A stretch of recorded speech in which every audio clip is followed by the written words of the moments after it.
Nah, kita hari ini kita masuk di bulan ini ya. Ini align dengan tema dari pusat, saudara ya. Rock Ministry secara pusat kan sedang merenungkan tema kuasa, ya. Nah, ini align dengan tema dari pusat. Kita masuk ke dalam tema pengajaran baru, ya, yang kita beri judul kemenangan dalam Kristus. Ya, kita akan merenungkan ini pasca dari kemarin kita merenungkan kebangkitan Yesus. Lalu tanggal 18 nanti kita akan merayakan kenaikan Kristus.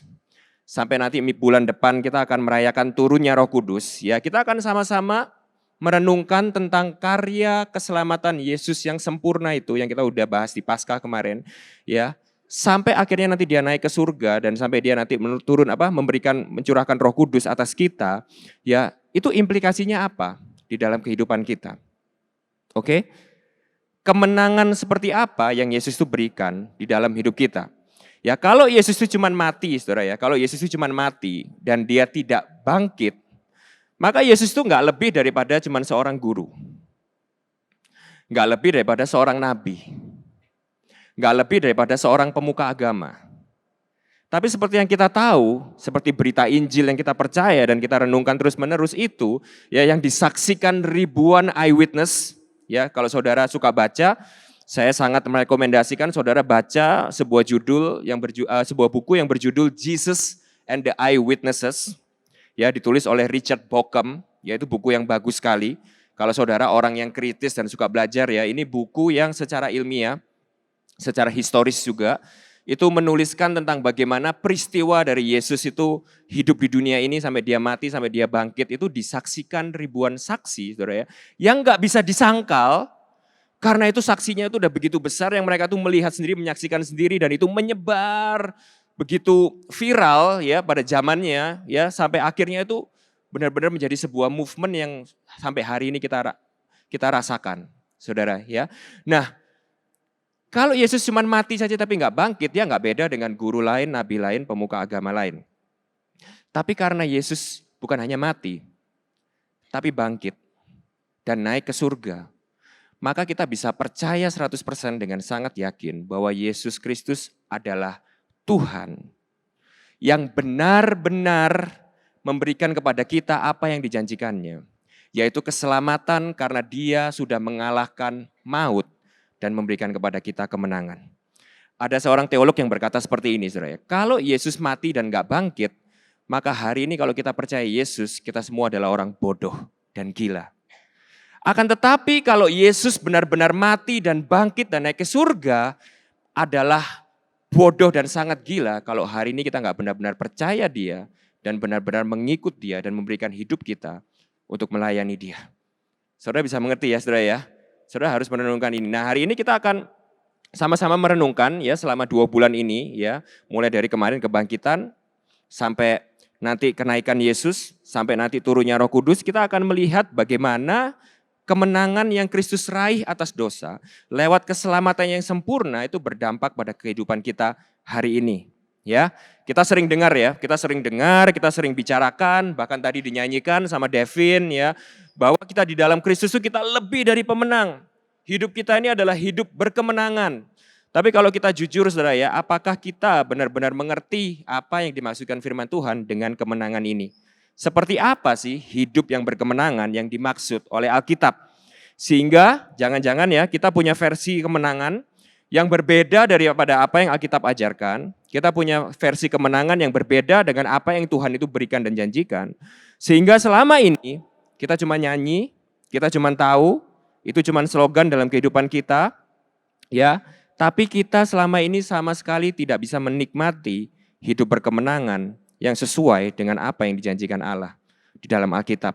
Nah, sehingga mari selama 2 bulan ini kita sama-sama belajar dan merenungkan tentang janji-janji kemenangan yang Tuhan sudah berikan kepada kita melalui karya Kristus yang sempurna. Nah, saya ajak kita untuk sama-sama lihat ayat emas kita ya untuk 2 bulan ini di 1 Korintus 15 ayat 57 sampai 58. 1 Korintus 15 ayat 57 sampai 58. Nah, ini karena hanya 2 ayat, saya ajak untuk kita baca bersama-sama ya. Dengan keras, oke? 1, 2, 3. Tetapi syukur kepada Allah yang telah memberikan kepada kita kemenangan oleh Yesus Kristus Tuhan kita. Karena itu, saudara-saudaraku yang kekasih, berdirilah teguh, jangan goyah, dan giatlah selalu dalam pekerjaan Tuhan. Sebab kamu tahu bahwa dalam persekutuan dengan Tuhan, jerih payahmu tidak sia-sia. Nah, hari ini saya ajak saudara untuk kita sama-sama melihat 3 hal. Yang pertama adalah definisi kemenangan apa sih yang dimaksud di dalam ayat ini. Ya, lalu yang kedua, tujuan daripada kemenangan ini. Dan yang ketiga, cara kita mendapatkan kemenangan ini. Nah, kita mulai dari yang pertama, saudara, definisi kemenangan ini. Nah, saya ingin memulai dengan ini, saudara, sebelum kita melangkah lebih jauh ya. Saya ingin kita benar-benar merenungkan hal ini. Oke? Penting untuk kita mengerti definisi kemenangan yang dimaksud di sini. Karena kemenangan dalam hal yang keliru itu sama sekali tidak ada artinya. Jangan sampai kita menang dalam hal-hal yang tidak ada artinya bagi Tuhan, namun kita ini justru kalah dalam pertandingan yang Tuhan itu tentukan di dalam kehidupan kita. Oke? Jadi saya akan mulai yang pertama itu kita sama-sama harus tahu dulu definisi kemenangannya di sini itu apa. Setiap kali kita menyanyi, kita ini lebih dari pemenang, Yesus memberikan kita kemenangan, kita harus ngerti betul dulu definisi kemenangan apa yang Tuhan maksud di sini. Karena jangan-jangan saudara ya, kalau kita menang dalam hal-hal yang gak ada artinya, maka kemenangan kita itu gak ada artinya. Oke, jadi kita harus make sure kita menang dalam hal-hal yang memang Tuhan itu tentukan untuk kita ini menang. Ya, nah Alkitab secara jelas dan sering itu mengajar kita bahwa hidup ini adalah sebuah pertandingan, pertempuran, oke, dan peperangan.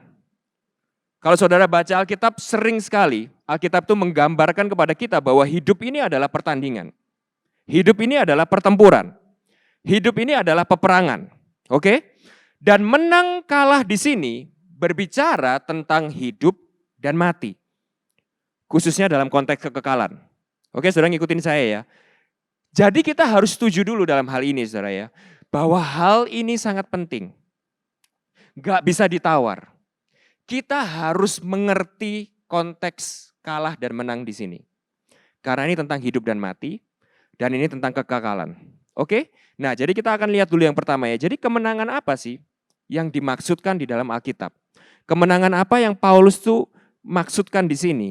Di ayat yang barusan kita baca ini. Nah, kita baca mundur sedikit ya. Kita lompat makro sedikit, kita lihat perikop fullnya saudara ya. Kita mundur dari ayat 50. Oke, saya akan bacakan buat saudara.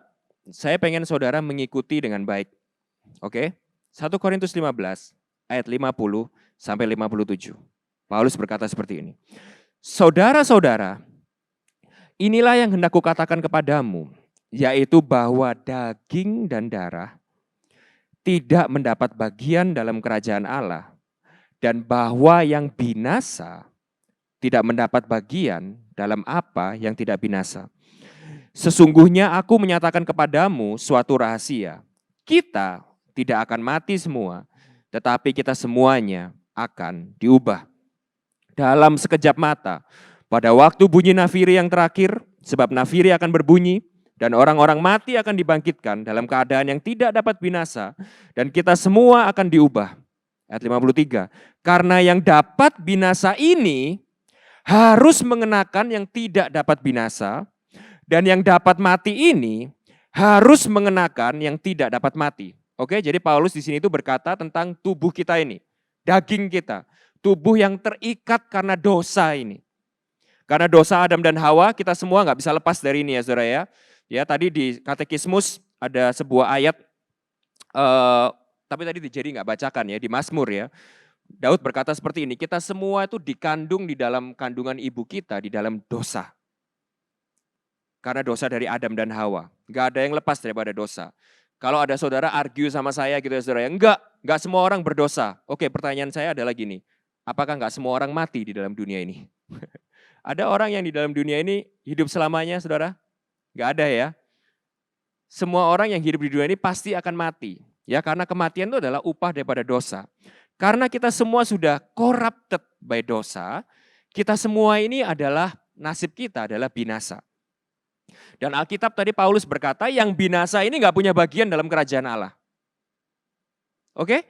Jadi saudara dan saya tanpa sesuatu yang tidak dapat binasa menolong kita, kita semua ini tidak punya chance untuk bisa masuk ke dalam kerajaan Allah. Saudara bisa mengerti ini ya? Ini yang Paulus tuh katakan di sini. Kita semua ini darah dan daging yang binasa nggak bisa masuk ke dalam kerajaan Allah unless ada sesuatu yang tidak dapat binasa yang menolong kita, yang menggantikan kita. Ayat 54.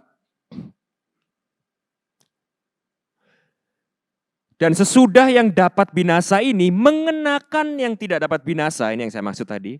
Dan yang dapat mati ini mengenakan yang tidak dapat mati, maka genaplah firman Tuhan yang tertulis, maut telah ditelan dalam kemenangan.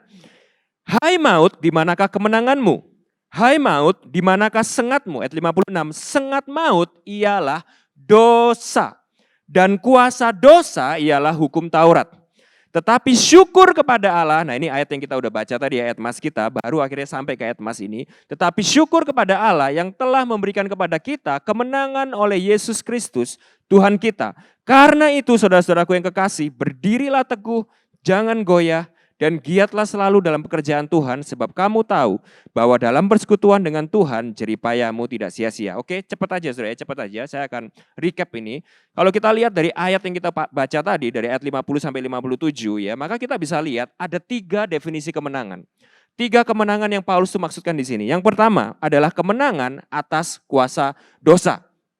Oke, kita udah lihat tadi di ayat 55 sampai 56. Ya, kita mesti tahu tanpa Allah, tanpa Yesus, tanpa Kristus, kita semua ini adalah budak dosa. Oke? Kita tidak akan bisa lepas dari keterikatan dosa ini. Kita nggak akan bisa lepas dari yang namanya itu kematian. Kalau saudara nggak percaya ya saudara ya, kalau saudara punya anak saudara lahir, ya lalu saudara perhatikan dia umur 1, dia umur 2, dia umur 3, kita nggak usah ajarin mereka berbohong, mereka semua akan secara otomatis pintar berbohong saudara. Semua notice itu, parents ini notice itu. Kita nggak usah ajarin anak kita jadi egois, mereka akan dengan sendirinya jadi egois. Berantem sama saudaranya, rebutan ini, rebutan itu. Jadi cerita Kain dan Habel itu saudara bisa lihat itu di dalam anak-anak saudara. Kalau saudara punya anak 2 orang atau lebih saudara ya. Oke? Kita nggak usah ajarin anak kita untuk iri hati, mereka akan dengan sendirinya iri hati. Itu tandanya bahwa sebelum ada Yesus, sebelum apa yang Yesus lakukan tanpa Tuhan, kita semua ini budak dosa. Kita nggak bisa lepas daripada dosa. Kalau untuk berbuat baik, kita harus diajarin. Kalau untuk jadi orang baik, kita semua harus dilatih. Tapi kalau untuk jadi orang jahat, nggak perlu saudara. Itu adalah natur alami kita. Natur alami kita. Saudara pernah lihat sebuah film judulnya The Purge? Ya, ini film nggak bagus sih, nggak penting untuk ditonton ya saudara ya. Ini bukan endorsement ya, tapi itu film konsepnya lucu menurut saya. Jadi film ini bercerita suatu hari di Amerika itu hukum dicabut. Sehari dalam setahun itu hukum dicabut. Orang bebas melakukan apa aja, bebas, nggak ada yang dihukum, nggak ada yang dipenjara, nggak ada yang ditangkap polisi, bebas. Saudara tahu apa yang orang-orang itu lakukan dalam satu hari itu saudara? Mereka semua langsung saling bunuh. Mereka semua langsung curi, rampok, mereka semua langsung balasin dendamnya kepada bosnya yang mereka benci. Ada yang benci istrinya, langsung istrinya dibunuh dan segala macam saudara ya. Saudara bisa ngerti ya saudara ya. Yang membuat kita hari ini itu enggak full on melampiaskan semua kejahatan di dalam hati kita. Itu cuman karena ada hukum aja yang membatasi kita. Kita harus tahu sebegitu parahnya kuasa dosa di dalam kehidupan kita. Lalu yang kedua, kemenangan atas kutuk dosa, kesia-siaan. Ayat tadi berkata tanpa persekutuan dengan Tuhan jerih payah kita sia-sia. 1 Petrus 1 ayat 18 berkata seperti ini, kita ditebus dari cara hidup kita yang kita warisi dari nenek moyang kita yang sia-sia. Tanpa Tuhan, saudara mau bekerja keras seperti apapun, saudara mau punya uang sebanyak apapun, saudara mau mencapai seluruh kesuksesan di dunia, mau mencapai seluruh harta di dunia, saudara akan selamanya merasa kosong, selamanya merasa sia-sia. Tidak ada yang namanya kepenuhan sejati, kepuasan sejati. Itu adalah kutuk dosa. Ingat pada waktu Tuhan mengutuk Adam berkata seperti apa? Engkau akan bekerja, cari uang, buat makan, minum dengan susah payah. Yang dikutuk bukan kerjanya, saudara ya. Karena sebelum jatuh dalam dosa pun Adam juga sudah bekerja. Tapi dia bekerja dengan happy. Bekerja dengan sukacita. Bekerja dengan kepuasan. kepenuhan karena dia bekerja bagi Allah. Tapi dengan dosa kita cuma bekerja untuk makan, minum, hal-hal duniawi, terus seperti itu kayak naik treadmill, nggak ada selesainya setiap hari seperti diulang terus, dan kita akan selamanya merasa sia-sia, kosong, nggak pernah puas. Itu kutuk dosa. Lalu yang ketiga, kemenangan atas kematian. Nah ini the end game, saudara. Kita mau seperti apapun di dalam dunia ini tanpa Tuhan, kita akan jadi orang yang at the end of the day menghadapi kematian, kita juga akan takut mati. Bener nggak? Bener nggak, saudara? Ada film juga, saya lupa tuh judulnya apa tuh. Ada yang orang kaya yang, wah dia dengan segala hartanya itu berusaha mencegah dirinya itu bisa mati. Di stop umurnya, nggak bisa saudara. Kita nggak bisa lepas daripada namanya kematian. Nah ini akan kita bahas secara detail ya satu persatu selama beberapa minggu ke depan. Ya. Nah tapi hari ini saya akan fokus secara prinsip aja dulu. Hari ini fokus saya adalah untuk menancapkan pondasi pengertiannya secara prinsip dulu. Nah jadi dengan pengertian ini saudara ya, nanti kita detailnya akan beberapa minggu depan kita bahas satu persatu. Nah, dengan pengertian ini, maka saya ingin kita ini merenungkan dengan sungguh-sungguh. Perhatikan baik-baik. Dan mengkalibrasi hati kita masing-masing bahwa mungkin banyak hal yang sebenarnya itu sering kita kejar dan menjadi fokus hidup kita. Tetapi hal itu justru sebenarnya bukan kemenangan yang Tuhan janjikan dan berikan kepada kita. Bukan kemenangan yang berarti bagi Tuhan. Tapi hal ini setiap hari kita kejar. Hal ini setiap hari jadi fokus kita. Malah mungkin ada di antara kita yang kita sangat mengejar Tuhan, sangat taat, sangat rajin dalam kegiatan agama, kita mengejar Tuhan akan hal ini. Tapi kalau kita belajar dari Alkitab, hal-hal ini bukanlah sebuah kemenangan yang berarti bagi Tuhan. Kita lihat beberapa contoh ya saudara ya. Kita lihat beberapa contoh. Yang pertama, bukan atas prestasi atau pencapaian dunia, kekayaan, kesuksesan dan lain-lain, itu bukan kemenangan yang berarti di dalam Tuhan. Ayatnya mana? Matius 16 ayat 26. Di sini saya pakai terjemahan lama ya, karena lebih jelas menurut saya. Apakah untungnya, Alkitab berkata seperti ini, apakah untungnya kepada seorang jikalau ia beroleh segenap dunia ini, tetapi jiwanya binasa? Apakah yang patut diberikan kepada orang ini untuk menebus jiwanya? Kita udah baca tadi ya di ayat 55 dan 56 ya, bahwa yang binasa tidak dapat mendapat bagian apapun dalam kerajaan Allah. Oke? Jadi dengan kata lain gini, setiap hari kita kerja, setiap hari kita bangun bisnis, setiap hari kita kejar kekayaan, kesuksesan, malah seringkali saudara ya, kita sering mengejar hal ini dengan mengorbankan Tuhan. Oke? Kenapa nggak bisa ke gereja? Nggak bisa kerja. Nggak bisa karena kerja. Kenapa nggak komsel? Wah kerja. Sorry, gak ada waktu buat pelayanan karena kerja, karena bisnisku, karena karirku, karena pekerjaanku. Kita kejar ini. Ingat ya saudara ya, ini tipuan iblis yang luar biasa menurut saya. Iblis memberikan kepada kita sebuah fokus yang menyita seluruh waktu, tenaga, pikiran kita setiap hari kita kerja. Tapi at the end of the day, kalaupun kita menang dalam hal itu, kemenangan itu sama sekali gak ada artinya bagi Tuhan. Tapi hal itu setiap hari consume pikiran kita, consume hati kita, bahkan mengorbankan Tuhan di dalam kehidupan kita. Tapi Alkitab Yesus sendiri berkata, oke, kamu kerja, mau sampai gimana sih? Ini Yesus ini kasih benchmarknya itu udah sampai maksimum poin ya. Sampai kamu punya semua di dunia ini pun, kalau jiwamu binasa, apa untungnya buat kamu? Lalu yang kedua, saya harus masukkan ini karena bulan-bulan ini kita sedang merenungkan kuasa. Karena ini tema dari pusat. Kita sama-sama lihat ini. Bukan juga atas karunia, kuasa atau mujizat. Ini Lukas 10 ayat 19, ini tema yang kita pakai kemarin ya saudara ya. Secara secara keseluruhan kita pakai. Kita sama baca-baca sama-sama ya 19-nya ya. Sesungguhnya aku telah memberikan kuasa kepada kamu untuk menginjak ular dan kalajengking dan kuasa untuk menahan kekuatan musuh. Sehingga tidak ada yang akan membahayakan kamu. That's good. That's good. Kita perlu kuasa itu untuk menyebarkan Injil melayani Tuhan, yes perlu. Tapi jangan lupa yang ayat 20-nya saudara ya.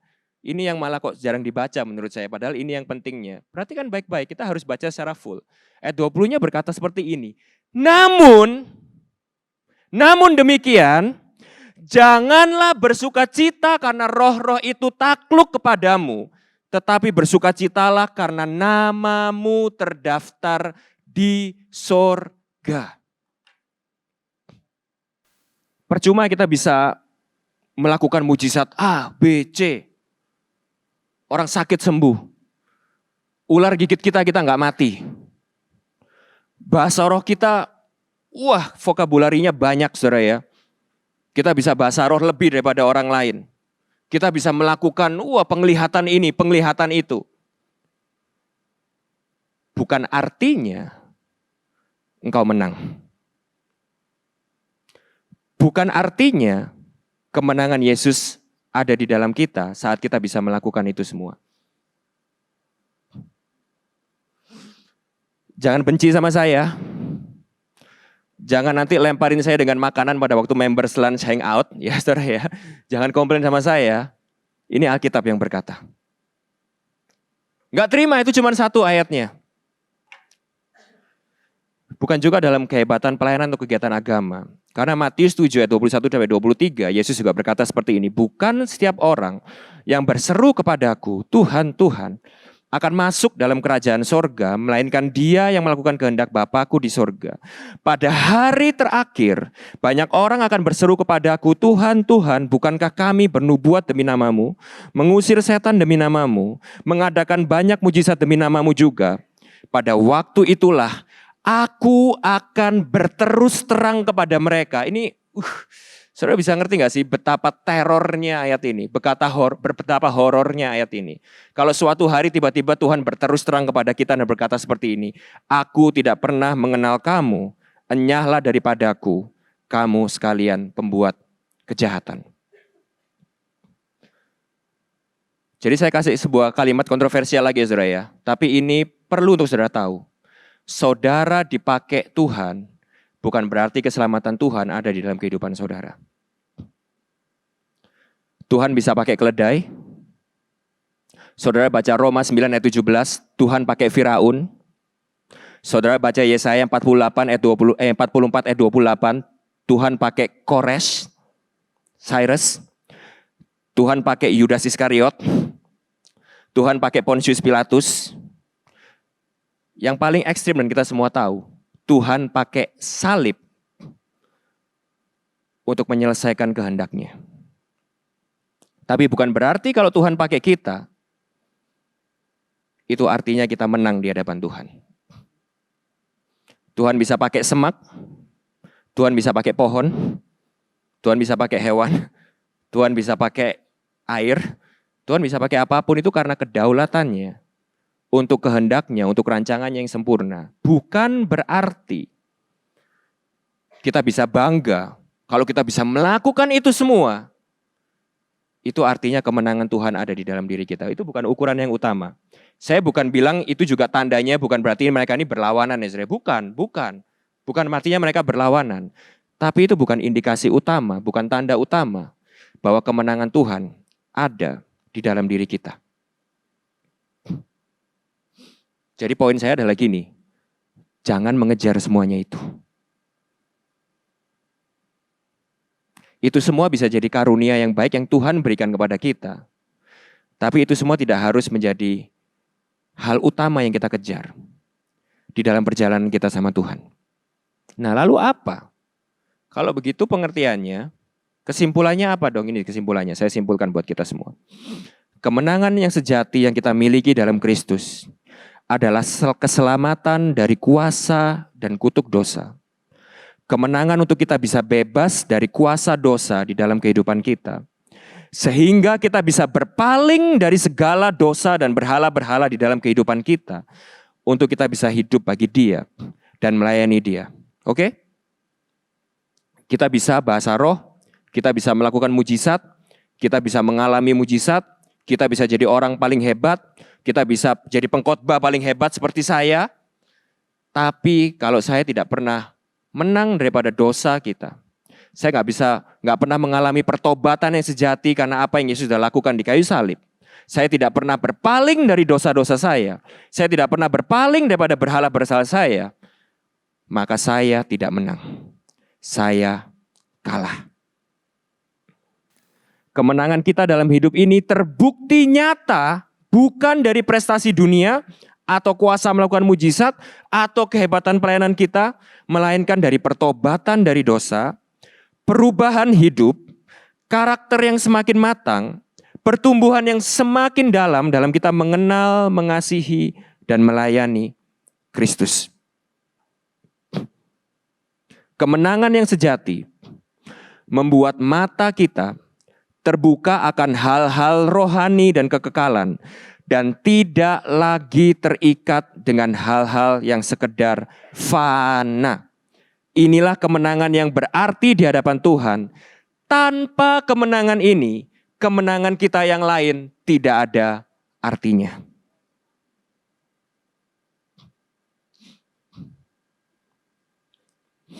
Kita sama-sama renungkan ini baik-baik, saudara.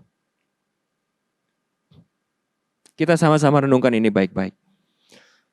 Saya tadi tiba-tiba juga teringat bagaimana Tuhan memperingatkan jemaat di Efesus ya, di kitab Wahyu 2, saudara ya. Kita lihat itu ya. Engkau begitu teguh dalam pelayananmu, engkau begitu rajin dalam pelayananmu, dalam memberitakan Injil, dalam engkau menampik nabi-nabi palsu, dalam engkau melayani saudara-saudaramu, tetapi lihatlah betapa dalamnya engkau sudah jatuh. Jadi di poin yang pertama ini ya, saya benar-benar berharap kita semua ini jadi aware, jadi wake up, dan kita benar-benar jadi punya perenungan yang baru dan pengertian yang baru akan definisi kemenangan di dalam hidup ini. Jangan sampai kita ini sering banget fokus dan mengejar kepada kemenangan-kemenangan yang kelihatan hebat dari luar, yang mungkin kemenangan-kemenangan ini kelihatan hebat di mata manusia, di mata dunia. Tapi kemenangan-kemenangan ini tidak berarti di hadapan Tuhan. Dan kita jadi aware untuk benar-benar mengejar kemenangan yang berarti bagi Tuhan. Yaitu apa sih saudara? Yaitu ini loh. Kalau saya boleh kasih saudara satu kalimat aja ya. Yang saudara nanti pulang dari tempat ini saudara bisa lupa semua. Tapi saudara nggak boleh lupa kalimat ini. Oke? Saudara harus ingat satu kalimat ini aja. Bahwa mujizat terbesar yang terjadi dalam kehidupan kita, itu adalah mujizat yang terjadi di dalam kita, bukan di luar kita. Saudara ingat ini aja, sampai nanti saudara pulang. Mujizat yang paling besar yang Tuhan lakukan dalam kehidupan kita, kemenangan yang utama yang Tuhan lakukan dalam kita, itu adalah yang di dalam kita, bukan yang di luar kita.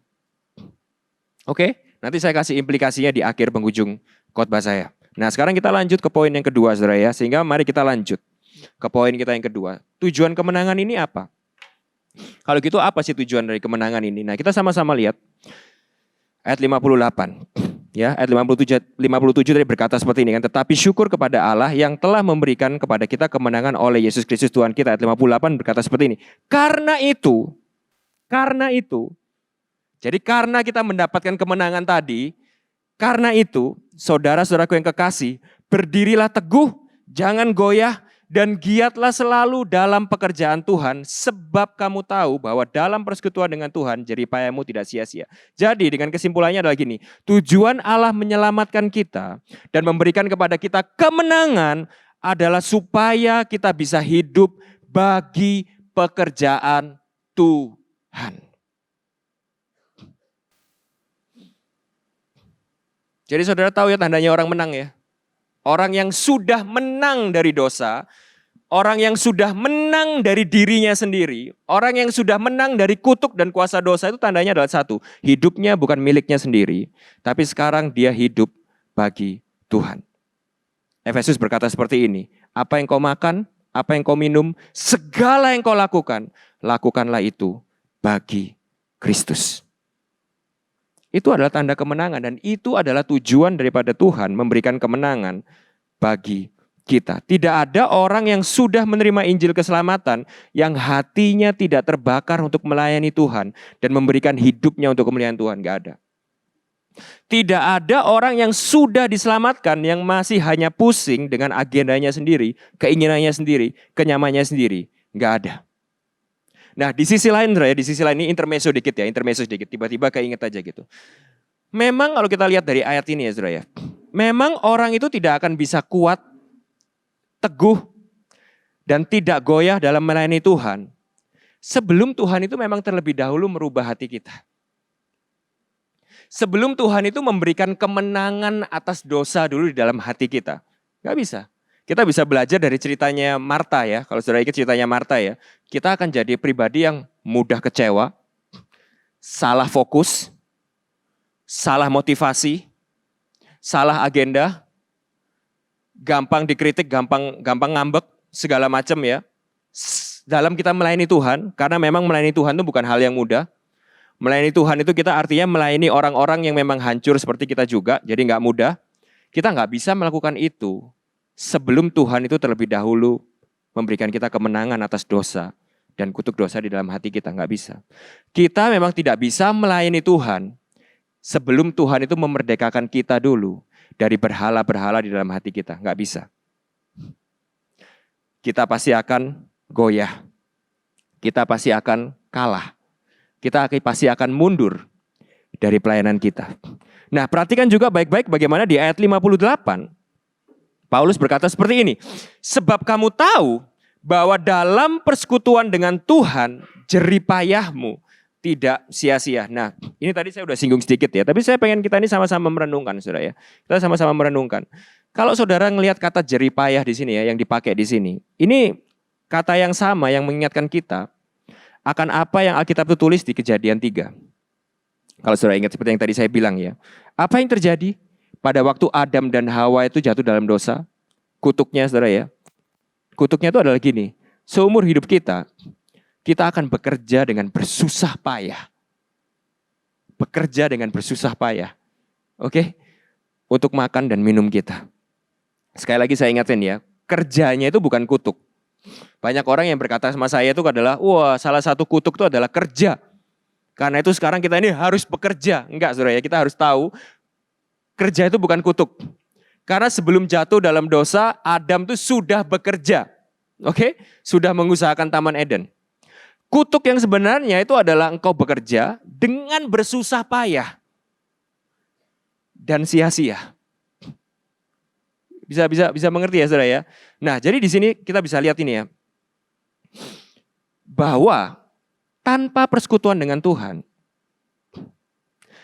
tanpa Yesus Kristus menyelamatkan kita, tanpa Yesus Kristus memberikan kepada kita kemenangan, segala sesuatu yang kita lakukan, ujung-ujungnya adalah sia-sia. Yes, Tuhan sering kok memberkati kita dengan kekayaan, kesuksesan, hal-hal materi. Saya percaya sebenarnya Tuhan juga suka melakukan semuanya itu bagi kita. Sama seperti seorang bapak. Saya suka banget beliin anak saya itu mainan. Suka banget saya. Apalagi kalau anak saya itu jadi, thank you daddy. I love you daddy. Apalagi kalau dengan pemberian saya itu anak saya bisa lebih sayang saya lagi. Ngelihat anak saya happy. Itu memberikan kepada saya itu sebuah kepuasan. Sebuah kebahagiaan. Saya percaya Tuhan pun suka dalam memberikan kepada kita itu berkat-berkat jasmani. Suka. Nah, tetapi kita mesti tahu ini, saudara. Kita mesti tahu ini, saudara. Tetapi, kalau berkat-berkat itu, kalau pemberian-pemberian itu, bukan membuat kita menjadi lebih dekat sama Tuhan, membuat kita jadi lebih mengasihi Tuhan, membuat kita jadi lebih melayani Tuhan, membuat kita jadi lebih bekerja di dalam pekerjaan Tuhan, tetapi justru sebaliknya, berkat-berkat itu membuat kita jadi semakin jauh dari Tuhan. Berkat itu membuat kita justru menjadi semakin sombong dan memisahkan diri dari Tuhan. Berkat itu justru membuat kita lupa dari Tuhan. Maka saya kasih tahu saudara, yang kita nikmati itu bukan berkat, melainkan kutuk. Ada dua sisi koin dari pemberian Tuhan dalam kehidupan kita. Kalau hal itu membuat kita semakin dekat dan bergantung dan melayani Tuhan, itu adalah sebuah berkat yang luar biasa. Akan tetapi kalau itu membuat kita memisahkan diri dari Tuhan, perhatikan baik-baik. Itu akan menjadi kutuk dalam kehidupan kita. perhatikan baik-baik. Kita tidak akan bisa menikmatinya. Awalnya mungkin kelihatan enak. Awalnya mungkin berasa enak. Pendapatan dari 10 juta naik jadi 100 juta, enak. Duit dari puluhan juta jadi ratusan juta jadi enak. Dikasih keluarga, enak. Dikasih kenyamanan, enak. Tetapi kalau itu membuat kita memisahkan diri dari Tuhan, perhatikan baik-baik. Itu akan menjadi kutuk. Kita tidak akan bisa menikmatinya. Itu akan menimbulkan kesia-siaan dalam kehidupan kita. Dan malah akan membawa penderitaan di dalam kehidupan kita. Hal-hal ini hanya bisa menjadi berkat kalau hal-hal itu justru membuat kita semakin giat melayani Tuhan di dalam pekerjaan Tuhan. Saya harap saudara merenungkan ini ya. Saya ini ngomong terbuka secara pastoral karena saya tahu beberapa di antara saudara selama beberapa tahun belakangan ini dapat berkat yang luar biasa dari Tuhan. Bisnis baru, pekerjaan baru, terobosan baru, kontrak baru. Hati-hati. Kalau kita nggak pakai semuanya itu untuk semakin rajin dan giat dalam melayani pekerjaan Tuhan, hati-hati. Itu bukan jadi berkat, akan jadi kutuk buat hidup kita. Nah, kita tutup, saya selesai, saudara ya. Waktu saya habis, saya selesai. Nah, di poin yang ketiga ini saya tutup. Seperti biasa, kita akan merenungkan kembali. Oh, ini sebelum kita ke poin yang ketiga, saya sama-sama ajak kita untuk melihat quote ini. Ya, John Calvin pernah bilang seperti ini. Orang yang hidup hanya untuk dirinya sendiri tidak akan pernah menemukan kebahagiaan sejati. Kita harus hidup untuk Tuhan dan sesama. Oke? Ya, kita harus hidup melayani pekerjaan Tuhan. Wujudnya itu adalah Tuhan dan sesama. Nah, kita masuk ke poin yang ketiga sekarang. Saya akan tutup dengan ini. Selalu dan always, saudara ya, dengan kita mengingatkan diri kita tentang Injil. Tentang berita kabar baik Injil. Bahwa tidak ada satupun yang dapat kita terima, dapat kita lakukan, dapat kita raih di luar daripada karya keselamatan Kristus. Jadi saya pakai ini untuk kita menutup pembelajaran kita hari ini. Kita harus ingatkan diri kita bagaimana caranya kita memperoleh kemenangan ini. Kemenangan atas kuasa dosa. Kemenangan atas kutuk dosa. Kemenangan atas kematian. Saudara ya. Jadi menang atas kuasa dosa itu artinya gini saudara. Saudara pasti bisa lepas dari segala belenggu dosa yang mengikat diri saudara. Pasti. Ya, jadi kalau ada di antara saudara yang konseling sama saya lalu bilang, wah terikat dosa pornografi, terikat dosa kesombongan, terikat dosa keegoisan, terikat dosa macam-macam gitu ya, rokok lah, minuman keras segala macam. Saat engkau bertemu dengan Injil, saat engkau mengerti karya keselamatan Yesus di dalam dirimu lewat salibnya, lewat Injil, engkau pasti akan bisa lepas dari kuasa dosa. Karena kita udah belajar itu, ya ingat di Paskah kemarin kita udah belajar bahwa Yesus menyelamatkan kita itu beda dengan persembahan imam di Perjanjian Lama. Ya, persembahan imam di Perjanjian Lama itu cuma bisa menutup dosa kita aja. Nggak bisa mengampuni dosa, nggak bisa menghilangkan dosa dalam kehidupan kita. Tapi kita udah belajar di Paskah kemarin bahwa Yesus itu tidak sama dengan imam. Yesus itu mati bagi kita bukan hanya untuk menutup dosa kita aja, bukan hanya untuk mengampuni dosa kita aja, tetapi untuk membebaskan kita dari dosa, membersihkan kita dari dosa. Jadi setiap kali kita bilang Yesus menyelamatkan saya, itu artinya Yesus membenarkan saya, Yesus mengampuni saya, tapi juga Yesus memurnikan saya, menguduskan saya, menyempurnakan saya. Jadi kalau Yesus menyelamatkan saudara, saudara pasti dosanya itu berkurang. Dalam tanda kutip ya. Pasti bisa lepas daripada ikatan-ikatan dosa. Pasti bisa berubah daripada kehidupan lama saudara. Pasti. Itu tandanya buah keselamatan itu. Udah gak mungkin bisa. Lalu yang kedua kita ini lepas dari kutuk dosa. Kalau dulu kita kerja untuk uang. Kerja untuk makan minum. Sekarang kita ini bisa punya sebuah kepenuhan sukacita yang sejati. Kepuasan yang sejati. Kita bisa punya sebuah sudut pandang kita ini kerja bukan hanya untuk itu semua. Tapi ada sukacita yang lebih tinggi daripada itu. Ada sukacita yang lebih besar daripada itu. Ada kepuasan yang lebih besar daripada itu. Yang saudara itu akhirnya bisa mengerti bahwa kita ini bekerja untuk melayani Tuhan. Bukan hanya sekedar uang. Itu beda saudara ya. saudara akan baru tahu rasanya gimana pada waktu saudara itu merasakan itu. Udah gampang deh. Kalau sekarang saudara kerja, bangun tidur tuh masih rasanya tuh harus nyeret-nyeret kaki sendiri. Itu maka saudara tuh masih bekerja di dalam jerih payah yang penuh dengan kesia-siaan. Itu bukan janji Tuhan bagi pekerjaan. Itu bukan desain Tuhan atas pekerjaan kita. Itu berarti pekerjaan kita belum ditebus. Saudara bisa mengerti ya? Pekerjaan kita belum ditebus. Saat pekerjaan kita udah ditebus, itu cara kita, spirit kita kerja itu lain. Bukan seperti itu.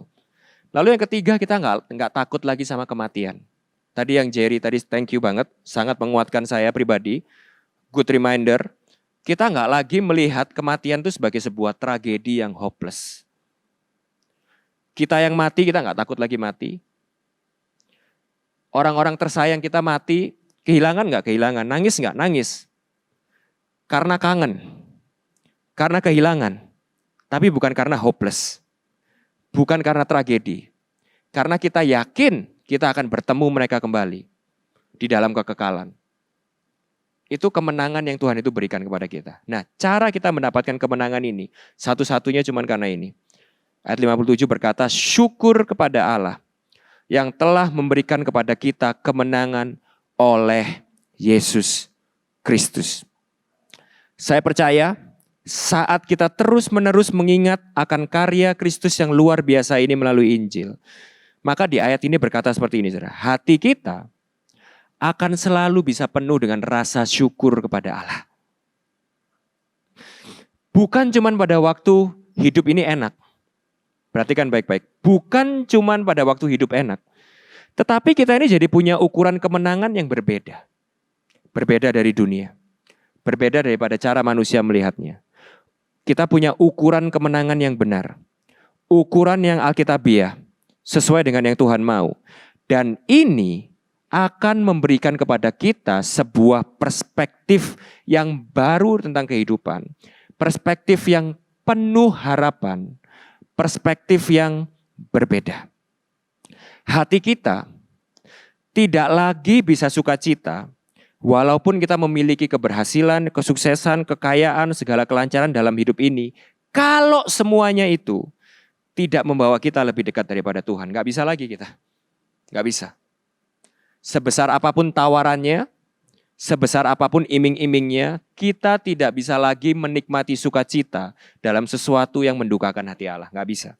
Sebaliknya, ini yang saya pengen saudara nangkep. Sebaliknya, kita bisa bersyukur, seperti yang dijanjikan firman Tuhan ini, dalam hal-hal yang mungkin dunia ini anggap sebagai sebuah kekalahan.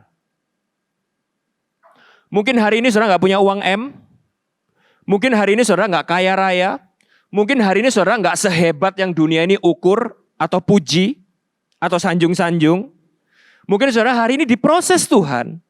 Mungkin hari ini saudara justru merasakan kegagalan, penderitaan, bahkan kehilangan, atau bahkan kebangkrutan sekalipun.